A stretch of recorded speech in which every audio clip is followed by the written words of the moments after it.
দরবেশ আমার দিকে গভীর দৃষ্টিতে তাকালেন। হয়তো তিনি আমার ভেতরের বাড়তে থাকা লোভ আঁচ করতে পেরেছিলেন, কিন্তু তিনি উফ পর্যন্ত করলেন না এবং বললেন, নিয়ে যাও আব্দুল্লাহ, যদি এতে তুমি শান্তি পাও তবে এই 10টিও নিয়ে যাও। এখনের পরে আমার কাছে 60টি উট হয়ে গেল এবং তার কাছে মাত্র 20টি উট থাকল। তারপর আব্দুল্লাহ বাদশাকে বললেন, হুজুর, লোভ এমন একটি কুয়ো যার কোনো তল নেই। আমি বারবার তার কাছে উট চাইতে লাগলাম এবং তিনি প্রতিবার তার উদারতা দেখিয়ে আমাকে দিতে থাকলেন। অবশেষে পরিস্থিতি এমন হলো যে আমি তার ভাগের সব 40টি উটই চেয়ে বসলাম। তিনি নিজের কাছে একটি উটও রাখলেন না এবং সব উট আমাকে দিয়ে দিলেন। এখন আমি পুরো 80টি উট এবং অঢেল গুপ্তধনের মালিক ছিলাম। আমার উচিত ছিল সেই দরবেশকে ধন্যবাদ জানানো এবং সেখান থেকে পালিয়ে যাওয়া, কিন্তু মানুষের স্বভাব দেখুন, আমার লোভ তখনও শেষ হয়নি। যখন দরবেশ খালি হাতে সেখান থেকে যেতে লাগলেন, তখন আমার নজর তার পকেটের উপর পড়ল। আমার মনে পড়ল যে তিনি গুহা থেকে সেই ছোট কৌটাটি উঠিয়েছিলেন। আমার মনে সন্দেহ জাগল যে নিশ্চয়ই ওই কৌটাতে এমন কোনো দামি জিনিস আছে যা এই সব গুপ্তধনের চেয়েও দামি। তাই তো তিনি উট দিয়ে দিলেন, কিন্তু কৌটাটি নিজের কাছে রাখলেন। আমি তাকে আবার থামালাম এবং বললাম, হে দরবেশ, তুমি আমাকে সব উট দিয়ে দিয়েছ, তোমার নেকির তুলনা হয় না, কিন্তু এখন তুমি ওই খালি কৌটাটি দিয়ে কি করবে? ওটাও আমাকে দিয়ে দাও, যাতে তুমি একদম মুক্ত হয়ে যাও। এই কথা শুনে দরবেশ বলবেন, আব্দুল্লাহ, এবার থাম, আমি তোকে সব সম্পদ দিয়ে দিয়েছি, কিন্তু এই কৌটাটি চেইস না, এটি তোর কোনো কাজের নয় এবং এতে একটি বিপদও লুকিয়ে আছে। কিন্তু আমি কি মানার পাত্র ছিলাম? আমি জিদ ধরলাম যে আমার ওই কৌটাটিও চাই। অবশেষে ত্যক্ত বিরক্ত হয়ে তিনি সেই কৌটাটি বের করে আমার হাতে রেখে দিলেন। আমি দ্রুত সেটি খুললাম। তার ভেতরে এক ধরনের সুরমা ছিল। আমি অবাক হয়ে জিজ্ঞেস করলাম, শুধুমাত্র সুরমা? এর জন্য তুমি এত ভান করলে? এতে কি বিশেষত্ব আছে? দরবেশ গম্ভীর হয়ে উত্তর দিলেন, হে আব্দুল্লাহ, এটি কোনো সাধারণ সুরমা নয়, এটি জিনদের সুরমা। যদি এটি মানুষের বাঁ চোখে লাগানো হয় তবে মানুষ মাটির নিচে লুকানো সব গুপ্তধন দেখতে পায়, কিন্তু যদি ভুলবশত ডান চোখে লাগিয়ে নেওয়া হয় তবে মানুষ চিরকালের জন্য অন্ধ হয়ে যায়। গুপ্তধনের কথা শুনেই আমি পাগল হয়ে গেলাম। আমি ভাবলাম যে যদি এই সুরমা লাগিয়ে নেই তবে আমি দুনিয়ার সব গুপ্তধন খুঁজে বের করতে পারব। এই 40টি উট তো তার সামনে কিছুই নয়। তারপর আমি দরবেশকে বললাম, হে নেক মানুষ, তুমি আমার হাতে এই সুরমা আমার বাঁ চোখে লাগিয়ে দাও, যাতে আমি এর কারিশমা দেখতে পাই। দরবেশ আমাকে অনেক বোঝালেন যে লোভের পরিণাম খারাপ হয়, যা পেয়েছ তাতেই খুশি থাকো। কিন্তু আমার চোখের উপর মৃত্যু এবং লোভের পর্দা পড়েছিল। আমি তার একটা কথাও শুনলাম না। বাধ্য হয়ে দরবেশ আমার বাঁ চোখে সুরমা লাগিয়ে দিলেন। হুজুর, সুরমা লাগাতেই আমার সামনে এক নতুন দুনিয়া খুলে গেল। আমি দেখতে পাচ্ছিলাম যে আমার পায়ের নিচে সোনার নদী বইছে, কিন্তু খোদার শকর আদায় করার পরিবর্তে আমার লোভ পাগলামির সীমা ছাড়িয়ে গেল। আমার মাথায় এক শয়তানি চিন্তা এলো যে যদি এক চোখে সুরমা লাগালে এত গুপ্তধন দেখা যায়, তবে যদি আমি অন্য চোখেও এই সুরমা লাগিয়ে নিই তাহলে হয়তো আমি এই গুপ্তধনগুলো আয়ত্তে আনতে পারব এবং এগুলোর মালিক হয়ে যাব। আমি দরবেশকে বললাম, হে বন্ধু, তুমি আমার ডান চোখে ওই সুরমা লাগিয়ে দাও। এই কথা শুনে দরবেশ পিছিয়ে গেলেন এবং চিৎকার করে বললেন, আব্দুল্লাহ, খোদাকে ভয় কর। তুই কি ভুলে গেছিস আমি কি বলেছিলাম? যদি এই সুরমা ডান চোখে লাগে তবে তুই চিরকালের জন্য অন্ধ হয়ে যাবি। তোর দুনিয়ায় অন্ধকার ছাড়া আর কিছুই থাকবে না। কিন্তু আমার মনে হলো যে দরবেশ আমার সাথে মিথ্যা বলছে। আমার মনে হলো সে চায় না যে আমি পুরোপুরি গুপ্তধনের মালিক হই। সে নিশ্চয়ই আমার কাছ থেকে কিছু লুকোচ্ছে। দরবেশের নিষেধ করায় আমি রাগের সাথে বললাম, তুমি আমাকে হিংসা করছো। তুমি চাও না যে আমি পূর্ণ শক্তি পাই। আমার তোমার উপদেশের দরকার নেই। ব্যাস, আমার অন্য চোখে সুরমা লাগিয়ে দাও। দরবেশ আমাকে অনেক আটকালেন, কসম দিলেন, কিন্তু আমি তার একটা কথাও শুনলাম না। আমি বললাম, যদি তুমি না লাগাও তবে আমি জোর করব।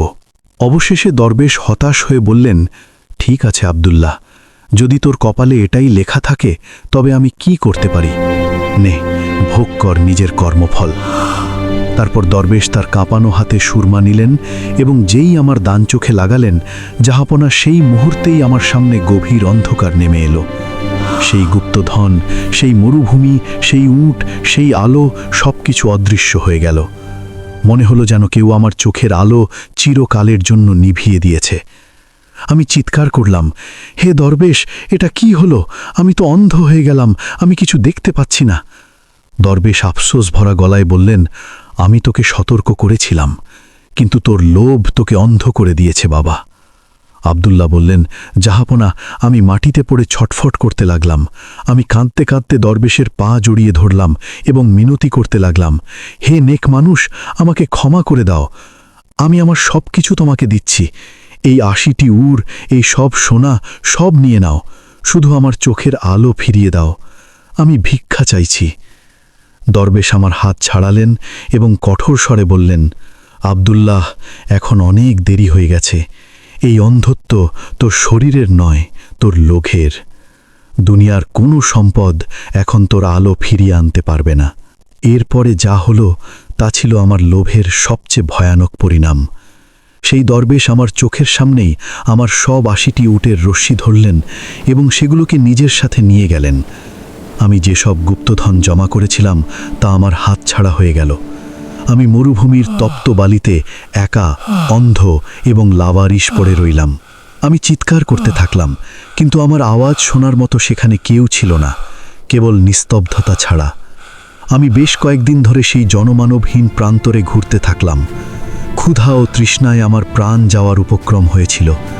আমার প্রতি মুহূর্তে সেই দরবেশের কথা মনে পড়ত, যে যা পেয়েছ তাতেই খুশি থাকো। যদি আমি ৪০টি উটে সবর করতাম তবে আজ আমি বাদশাহ হতাম। যদি আমি 10টি উটেও রাজি হয়ে যেতাম তবে ধনী হতাম। কিন্তু আমি সব কিছু চেয়েছিলাম, আর বিনিময়ে আমি কিছুই পেলাম না। আমার অবস্থা ধোপার কুকুরের মতো হয়ে গেল, না ঘরের না ঘাটের। ভাগ্যক্রমে একটি চলন্ত কাফেলা আমাকে দেখে ফেলল এবং আমাকে বাঁচিয়ে এখানে নিয়ে এলো। এখানে এসে আমি অনুভব করলাম যে এখন ভিক্ষা চাওয়া ছাড়া আমার আর কোনো উপায় নেই। কিন্তু আমার বিবেক আমাকে ধিক্কার দিল। আমি কসম খেলাম যে আমি যখনই কারো কাছ থেকে ভিক্ষা নেব তাকে অবশ্যই বলবো যেন সে আমাকে থাপ্পড় মারে, যাতে আমার প্রতি মুহূর্তে প্রতিময় মনে থাকে যে এই শাস্তি আমার নিজের হাতের কামাই। এই থাপ্পড় আমার গালে নয়, আমার লোভের উপর। কাহিনী শোনাতে শোনাতে বাবা আব্দুল্লার গলা ধরে এলো এবং সে দরবারে ফুপিয়ে কাঁদতে লাগল। সে হাত জোড় করে খলিফাকে বলল, ব্যাস, এটাই আমার কাহিনী। আমিরুল মোমিনিন, আমি এমন এক পোড়া কপাল সৌদাগর যে নিজের হাতে নিজের কবর খুঁড়েছে। আমি মানুষের কাছে পয়সা নয়, বরং নিজের ভুলের শাস্তি চাই, যাতে আল্লাহ আমাকে পরকালে মাফ করে দেন। খলিফা হারুন আর রশিদ এই কাহিনী শুনে স্তব্ধ হয়ে গেলেন। দরবারে উপস্থিত প্রত্যেকের চোখ ভিজে গিয়েছিল। খলিফা দীর্ঘশ্বাস নিলেন এবং নরম গলায় বললেন, নিঃসন্দেহে লোভ সর্বনাশা। আব্দুল্লাহ, তোর কাহিনী হাজারো উপদেশের চেয়েও বড়। তুই অনেক বড় ভুল করেছিস, কিন্তু তোর অনুশোচনা খাঁটি এবং তার মূল্য তুই তোর 2 চোখ দিয়ে চুকিয়েছিস। তারপর খলিফা ওয়াজির জাফরকে হুকুম দিলেন, জাফর, বাবা আব্দুল্লাহকে মহলের পেছনের অংশে একটি শান্ত কক্ষ বরাদ্দ করে দাও। তার সমস্ত প্রয়োজন, খাবার, পোশাক, ঔষধ শাহী খাজানা থেকে পূরণ করা হবে। আজ থেকে ইনি ভিক্ষা চাওয়ার অপমান থেকে মুক্ত। তারপর খলিফা নিজে বাবা আব্দুল্লাহর হাত ধরলেন এবং ফরমান দিলেন, হে মুরব্বী, এখন তুমি আর নিজেকে থাপ্পড় খাওয়াবে না। তুমি তোমার শাস্তির চেয়েও বেশি শাস্তি ভোগ করেছ। এখন বাকি জীবন তুমি আমাদের মহলে কাটাবে। যে মেহমান আসবে, যে সিপাহী আসবে, যে নওজোয়ান দরবারে শিক্ষা নিতে আসবে, তুমি তাকে তোমার এই সত্য কাহিনী শোনাবে, যাতে অন্য কোনো আব্দুল্লাহ লোভের এই গর্তে না পড়ে। তোমার মুখ থেকে বেরোনো প্রতিটি কথা বাগদাদের শিশু এবং বড়দের জন্য সবচেয়ে বড় শিক্ষা হবে। তখন থেকে বাবা আব্দুল্লাহ মহলের একটি ছোট এবং পরিষ্কার পরিচ্ছন্ন আঙিনায় থাকতেন। সকাল থেকে সন্ধে পর্যন্ত মানুষ তার কাছে আসত। কোনো তরুণ সৌদাগর, কোনো নতুন ধনী হওয়া ব্যক্তি, কোনো কৌতূহলী ছাত্র, তারা অন্ধ বৃদ্ধকে ঘিরে বসে থাকত এবং তিনি তার কাঁপানো কিন্তু সুরেলা গলায় সেই পুরনো কাহিনী শোনাতেন। আমার বাচ্চারা, আমি ৮০টি উটের মালিক হওয়া সত্ত্বেও সব কিছু চেয়েছিলাম, আর সব কিছু হারিয়েছি।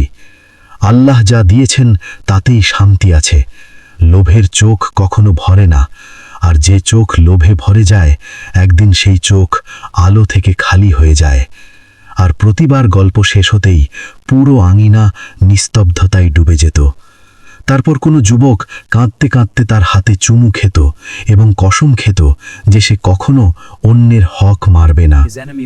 এভাবেই বাবা আব্দুল্লাহর অন্ধ চোখ তো ফিরে আসেনি, কিন্তু তার কাহিনী হাজার হাজার লাখ লাখ চোখ খুলে দিল। বাগদাদে যখনই কেউ লোভের কথা বলতো, মানুষ হেসে বলতো, চলো বাবা আব্দুল্লাহর কাছে যাই, তিনি বলে দেবেন যে লোভের পরিণাম কি হয়। এই গল্প থেকে সবচেয়ে বড় যে শিক্ষাটি পাওয়া যায় তা হলো মানুষের আসল শত্রু বাইরে নয়, তার নিজের মনের ভেতরে বসে থাকা লোভ। আব্দুল্লাহর কাছে ৮০টি উট, সম্পদ, ব্যবসা সব কিছু ছিল, কিন্তু একটি গুপ্তধনের ঝলকানি তার বুদ্ধি কেড়ে নিয়েছিল। সে দরবেশের সততার সুযোগ নিয়েছিল, তার উট কেড়ে নিয়েছিল এবং তারপর ছোট্ট একটি কৌটার লোভে নিজের চোখ পর্যন্ত হারিয়ে বসল। গল্পটি আমাদের বলে যে মানুষ আরও একটু ক্ষুধায় ভেসে যায়, সে খালি হাতেই থেকে যায়। নেকি, তাওয়াক্কুল বা ভরসা এবং কানায়াত বা সন্তুষ্টি মানুষকে উঁচুতে তোলে, যেখানে লোভ মানুষকে অন্ধ করে দেয়, কখনো মন থেকে, কখনো চোখ থেকে এবং কখনো ভাগ্য থেকে। শেষে জয় তারই হয় যে খোদার দেওয়া জিনিসগুলোর উপর শুকরিয়া আদায় করতে শিখে যায়।